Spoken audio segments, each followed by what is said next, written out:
Hey everybody, welcome to my channel. Today we're going to react to Nathaniel Drew, what people don't understand about introverts. As an introvert, I'm curious to see what he has to say. So let's check it out.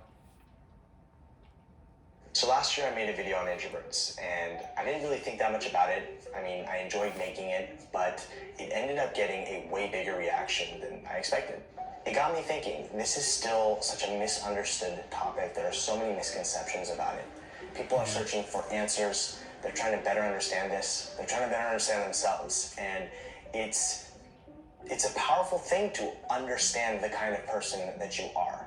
That can be an effective roadmap through a whole variety of different situations. And I like to kind of think of it as like a secret weapon against societal pressure and manipulative marketing. It has maybe never been more important to understand the kind of person that you are, considering the world that we live in.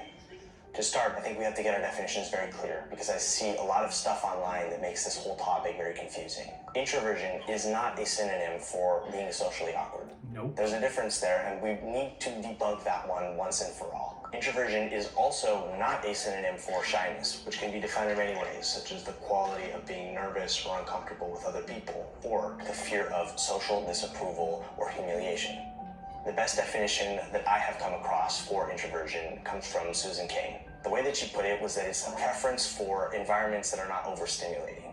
This is why the dictionary definition is not helpful and reflects a society that has a poor understanding of this topic. Because if you look it up, what you will find is that introversion equals being shy or reticent. And there is a lot more to all of this. I find that when you think about introversion in terms of environment and stimulation, the whole subject starts to make a lot more sense. The implications are a lot more far-reaching. I think it'll help to share how I visualize this. Bear in mind that I'm not a psychologist. These are simply the results of my research. For me, introversion and extroversion exist on a spectrum, and there's probably a million factors at play that decide where you land.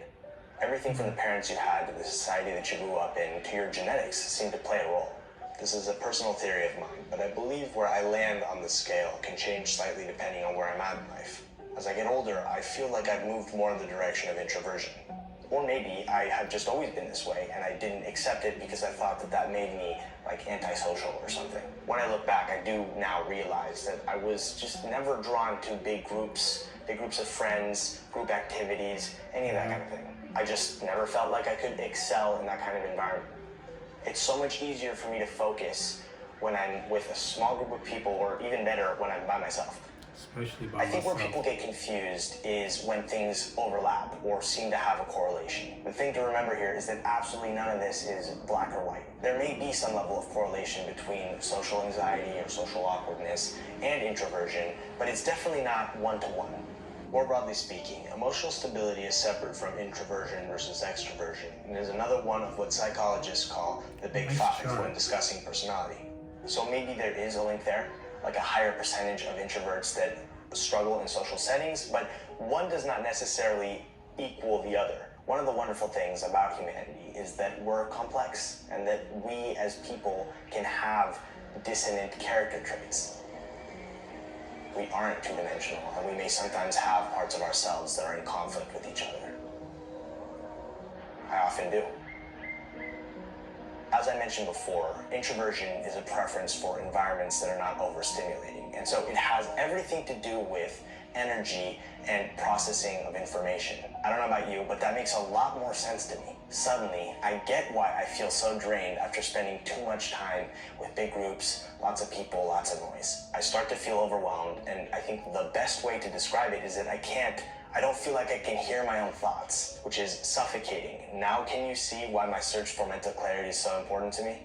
It's not that I'm anti-people, or that I don't enjoy socializing. That is not it. Again, nuance. If I sit down with somebody that I consider fascinating, I can talk for hours. I can handle that. In fact, I consider that very creatively invigorating, especially if it's with like another artist. And I will gladly go to a party from time to time. I love it when people invite me. It makes me feel wanted, you know? It makes me feel like I have friends. It's just that I can handle those sorts of things in much smaller doses than extroverts. And if I overdo it, I can feel like a feeling of desperation, a feeling of wanting to escape. So I know it sounds silly, but I make sure to prepare. If I know that I have a party on Friday night, for example, I will most likely spend the entire day leading up to it on my own. And I'm lucky, the work that I do allows me to do that. In fact, I find it really fun to meet up with people after spending most of the day working on my own. That feels like the perfect balance for me. And finding that perfect balance of external stimulation is what Susan Cain, who I mentioned earlier, calls finding your sweet spot in her book, Quiet. It's a wonderful book, full of nuance. I learned a lot listening to it. I highly recommend it, and I'll link to it in the description down below. 2 things I've learned about myself that I think are worth sharing. I seem to have a much greater tolerance in a bar or a party or whatever if I can zone into like a conversation that I find engaging. And the other is that I seem to enjoy all forms of social interaction a lot more when it taps into a specific interest of mine, like foreign languages. For whatever reason, this seems to help a lot in managing pointless, painful small talk. And that is one of the many reasons why I love hanging out with Frenchies and Italians. Instead of just looking at things in terms of like extrovert, introvert, I think it helps to add another dimension, which I like to call casual versus not casual. Generally speaking, extroverts seem to handle and thrive off of more casual interactions with a lot of people. I, on the other hand, have often been labeled too serious or too intense. I just really can't do casual for a long period of time.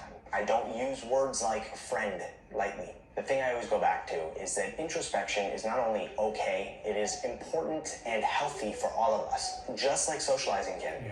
Some of us need more of it than others to be able to function properly, but I think we could all benefit from a little bit more introspection in a noisy, distracted world that pressures us to be happy, connected people all the time. Success looks like many different things to many different people. We forget that, maybe because our culture often champions extroversion and ignores or shuns inner exploration. A good rule of thumb is that any environment that consistently leaves you feeling bad about who you are is the wrong environment. Be picky about how you use your energy. You're not obliged to give your spirit and intensity to things you care little about. Ultimately, how can you be with other people if you never learn how to be with yourself? What I hope you walk away with here is that there's nothing wrong with needing your own space and your own quiet. In fact, that can be a strength. You do not owe anybody an apology for who or how you are. Nope.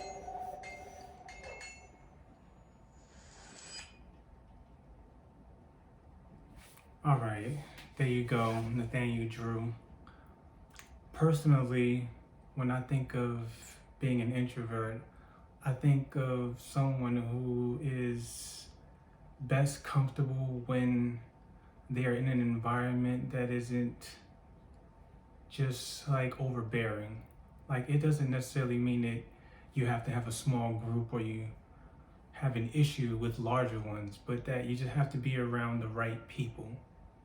Because I find that whenever I'm around people that I enjoy the company of, it really doesn't matter how many of them it is, because I enjoy that company. Whereas if I'm surrounded by a bunch of strangers, that can be a bit unsettling. And to me, it's important that when you socialize with people, it matters, like it has a significance. Like for me as well, casual talk isn't really my thing. I personally prefer to like talk about things that are like passions of either mine or the other person, and that really engages me more. And I also think that it's very important to understand who you are as a person, because when you know who you are, outside stimuli doesn't really affect you unless you dictate it to affect you.